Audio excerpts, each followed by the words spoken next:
Bonsoir Félix Tshisekedi, vous êtes le président de la République démocratique du Congo depuis le 25 janvier 2019. Quel bilan pouvez-vous faire de votre première année de mandature? Bien, bonsoir monsieur. Avant de faire le bilan, il faut peut-être faire l'état des lieux que j'ai trouvé en arrivant. Souvenez-vous, le 30 décembre, il y a eu des élections qui étaient très peu attendues, ou du moins dont on attendait un scénario catastrophe. Là où les gens ont attendu une guerre civile, il y a eu une alternance.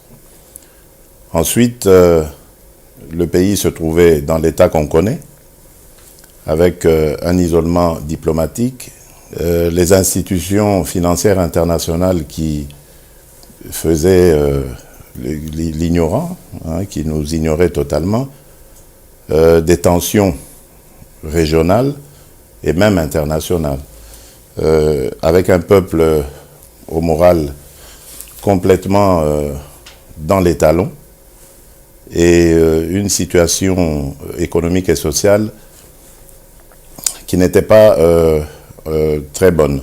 Et donc, à partir de ce moment-là, il fallait travailler assez urgemment. Je suis allé très rapidement dans ce que j'ai appelé le programme d'urgence, avec très peu de moyens, en construisant des écoles, en restaurant des hôpitaux, des routes, des ponts, en mettant sur pied des bacs pour faciliter le trafic fluvial. Monsieur le Président, en vous écoutant... je termine s'il vous plaît. Et sur le plan politique, nous avons accéléré la décrispation.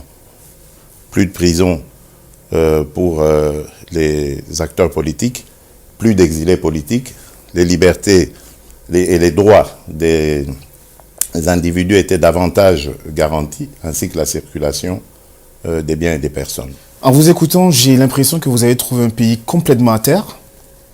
Complètement à terre, je ne dirais pas ça, mais dont personne ne pouvait, sur lequel en tout cas personne ne pouvait parier un copec. Et nous l'avons constaté d'ailleurs en reprenant langue, par exemple avec les institutions financières internationales qui avaient fermé tous leurs programmes envers la République démocratique du Congo et qui redisaient en tout cas leur espoir de voir un Congo meilleur. Le Congo était certes dirigé, c'est vrai, mais il était isolé. Et il fallait trouver les voies et moyens pour le sortir de cet isolement, et je crois que nous avons réussi. Vous parlez d'isolement, vous avez essayé de réchauffer les relations avec des grandes capitales comme Bruxelles, Washington ou encore Paris. Certains de vos détracteurs vous accusent de passer votre temps à voyager et à gaspiller, je cite, l'argent de l'État. Comment ces déplacements se concrétisent sur le terrain? Quel est le résultat? Grâce justement à la bonne tenue de nos finances, nous avons obtenu du FMI l'affectation de 368 millions de dollars au titre de facilitation de crédit pour la balance des paiements. Nous avons obtenu de la Banque mondiale une ardoise d'1,5 milliard par rapport en soutien à ce que nous avons lancé comme programme par rapport à la gratuité de l'enseignement.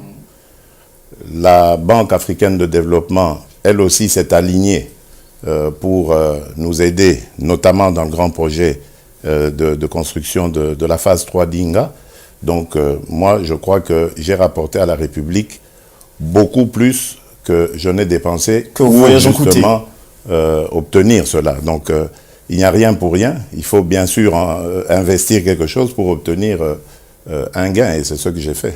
Je ne regrette absolument pas. Je rebondis sur cela. 1,5 milliard de dollars de promesses d'investissement. La RDC est l'un des pays les plus riches en Afrique et pourtant la population continue à souffrir. Comment expliquer ce contraste? Je crois qu'il y a eu plusieurs phénomènes, à la fois politiques, par des régimes forts, des régimes peu démocratiques, mais également par la mauvaise gestion, mauvaise gouvernance Vous avez parlé de fraude. J'ai envie maintenant d'aborder le thème de la corruption. Vous êtes érigé comme le président qui allait lutter contre la corruption. Où en est-on aujourd'hui? Nous sommes en train de toujours chercher une approche la plus idéale pour lutter contre ça. Mais avant cela, j'aimerais vous dire que nous avons d'abord commencé, et je l'ai fait très rapidement, par mettre sur pied une agence pour le changement des mentalités. Parce que je crois que la corruption est devenue chez nous comme une seconde nature. Elle est endémique, elle s'explique, elle se comprend, elle se justifie et c'est inadmissible. Donc il faut commencer par inverser les valeurs parce qu'aujourd'hui elles sont négatives. Il faut les ramener à la positivité, faire comprendre aux gens que si nous voulons demain une société qui gagne, une société plus juste, une société qui répartit de manière équitable sa richesse et qui peut lutter contre la pauvreté, il faut combattre la corruption. C'est grâce à cela que nous pourrons atteindre nos objectifs. Ensuite, il faut venir avec l'appareil répressif parce que la sensibilisation, la mobilisation, pour des gens qui sont ancrés dedans, qui ont des habitudes vraiment, j'allais dire, dans les gènes, il faut des méthodes coercitives. Et là, il faut venir avec la loi et la répression, donc on va dire, de ces crimes. Et donc, pour ça, nous sommes en train d'imaginer la mise sur pied d'une juridiction spéciale qui va s'attaquer au problème de la corruption et de manière impitoyable. C'est un discours avec lequel vous êtes cohérent, Monsieur le Président, puisque vous le tenez souvent lors de vos visites à la diaspora congolaise dans les capitales. Mais le problème des 15 millions de dollars qui ont disparu, vos détracteurs disent que la corruption se perpétue encore sous votre présidence. C'est possible, mais ici, la différence, c'est que j'ai d'abord veillé à ce que celui par qui le scandale est arrivé, on va l'appeler ainsi, l'inspecteur général des finances, fasse son travail de manière la plus objective qui soit. On ne peut pas me demander d'un côté d'instaurer l'état de droit, de travailler pour les droits et les libertés des citoyens, et de l'autre me demander de faire le juge et de commencer à m'immiscer dans le travail de la justice. Aujourd'hui, ce dossier est chez le juge, il en fera ce qu'il veut, ce n'est plus mon affaire. Monsieur le Président, un an après votre prise de fonction, on ressent encore la présence de Joseph Kabila partout dans les instances. En RDC, comment vous composez avec lui? D'abord, je ne crois pas que Joseph Kabila doit être prisonnier. Donc on a le droit de le voir. Nous n'avons jamais assisté dans notre pays, dans l'histoire de notre pays, à une transition ou une alternance pacifique. Et donc, pour beaucoup de gens, c'est irréel, ce spectacle d'un président venant de l'opposition, et non des moindres, l'opposition la plus radicale, arrivé au pouvoir, qui était exercé avant cela par un président autre, donc d'un autre bord politique. Et ce président est au pays, il vit au pays, voilà. Donc c'est un scénario jamais vu dans notre pays, c'est normal que les gens spéculent. Mais en même temps, je crois que M. Joseph Kabila a le droit de circuler. Il a le droit de continuer à rencontrer ses amis politiques.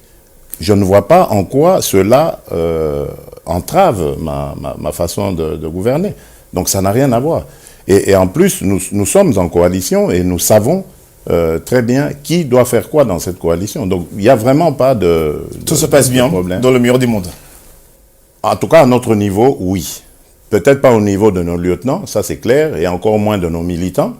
C'est tout à fait normal, mais ça c'est dû justement à ce que je vous dis, cette situation inédite. Même pour nous, c'était inédit. Monsieur le Président, votre mission ne doit pas être facile, comme celle de tous les présidents, parce que vous essayez de faire venir les investisseurs en RDC, mais dans l'est du pays, il y a la violence, il y a les rebelles dans l'Ituri, dans le Nord Kivu. Comment ramener la paix dans cette région du pays? Bonne question. Si j'avais la réponse, je vous la donnerais tout de suite. Mais croyez-moi, ce n'est pas du tout évident. C'est une situation que nous avons trouvée qui dure depuis maintenant peut-être 2 décennies. Donc, lors de ma campagne électorale, j'ai eu l'occasion de passer par ces régions-là et j'ai été frappé justement par cette situation qui m'a vraiment beaucoup peiné. Et j'avais pris l'engagement à ce moment-là de tout faire pour ramener la paix. Et depuis lors, j'ai chargé le chef d'état-major général de nos armées d'établir son quartier général à Béni, et ce jusqu'au retour définitif de la paix. Là, nous sommes en train de très très bien progresser. Nous avons défait plusieurs la reprise de Médina, par exemple, plusieurs poches de ces assaillants, j'allais dire, de ces terroristes. Mais la tâche reste énorme parce qu'il faut consolider nos positions et donc il faut renforcer davantage les capacités de nos forces armées, et cela demande des moyens et beaucoup d'autres efforts comme la mise en commun de nos forces et de nos énergies. C'est ce qui a expliqué beaucoup de mes déplacements dans la région, en Ouganda, au Burundi, au Rwanda, en Tanzanie, pour demander à ces pays voisins d'avoir une approche commune vis-à-vis de ces choses et de détendre un peu ces relations entre nous qui ont été, comme vous le savez, très difficiles ces dernières années, et d'amener nos pays à aller sur autre chose comme l'intégration régionale, économique, etc. Ensuite, il faut aussi favoriser le dialogue intercommunautaire, parce qu'il y a aussi des tensions. Ça, c'est au sud Kivu, c'est pas à Béni, mais il y a des tensions entre communautés. Donc il faut arriver à les amener à vivre en paix, à vivre ensemble et de manière pacifique. Donc vous voyez, tout ça, c'est énorme comme tâche, mais ce qui nous anime, c'est la foi et la détermination. Et nous pensons et sommes sûrs qu'avec ça, pas seulement, parce qu'il faut rajouter les actions, et c'est l'année des actions, avec tous les trois éléments réunis, nous y arriverons. Nous y arriverons. J'aurais juste une dernière question, Monsieur le Président, et elle concerne un thème qui vous est très cher, la jeunesse. J'ai rencontré des Congolais ici à Londres. Certains vous soutiennent, d'autres disent que vous n'avez quasiment rien fait pour eux, pour l'éducation, pour l'emploi. Qu'est-ce que vous avez à leur dire? Bon, d'abord, j'aimerais dire que, vous savez, le rôle que je joue, j'en suis conscient, j'en étais déjà conscient dès le départ, est ce qu'on peut appeler un rôle ingrat. Donc je n'aurai pas que des remerciements. Et je sais que c'est comme ça la vie, on ne peut pas faire l'unanimité partout, et c'est tant mieux.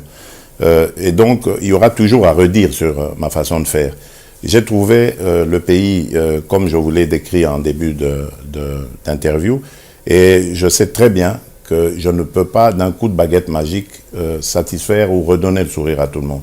L'essentiel ici, c'est de remettre les puzzles dans le bon sens pour essayer de démarrer quelque chose, de remettre le pays sur les rails et de passer le relais à mes successeurs qui arriveront dans le futur. Mais ici, notre force, c'est la jeunesse. Et vous avez vu, j'ai facilité la gratuité, je l'ai décrété parce que je pense que, et je l'ai décrété au niveau primaire, parce que je pense que une nation qui gagne, elle doit être éduquée. Et l'éducation de base est la plus importante. C'est pour ça que je le favorise. Mais ensuite, j'espère, avec les moyens, au fur et à mesure qu'ils viendront, nous irons jusqu'au niveau du secondaire et même du supérieur. Et à ce moment-là, je pense que nous pourrons avoir une jeunesse formée et capable d'affronter l'avenir. Je préfère soutenir les jeunes entrepreneurs. Je suis en train de travailler sur la constitution d'un fonds de garantie qui va accompagner ces jeunes. Je travaille au niveau aussi des groupes armés parce qu'ils sont composés des jeunes. Nous avons le programme DDR, désarmement, démobilisation, réinsertion. Nous sommes en train de sensibiliser ces jeunes à quitter ces lieux qu'ils ont gagnés pour des raisons de pauvreté, d'oisiveté. Il faut leur redonner de l'activité économique de préférence pour qu'ils puissent se sentir utiles à la société. Voilà, c'est tout ça que nous sommes en train de concevoir, d'accompagner. Et il y aura, surtout chez les jeunes qui ont beaucoup d'engouement, de fougue, encore beaucoup de revendications, mais ça, je l'accepte volontiers. Merci, Monsieur le Président, d'avoir accordé cet entretien à la BBC. Merci beaucoup. Merci.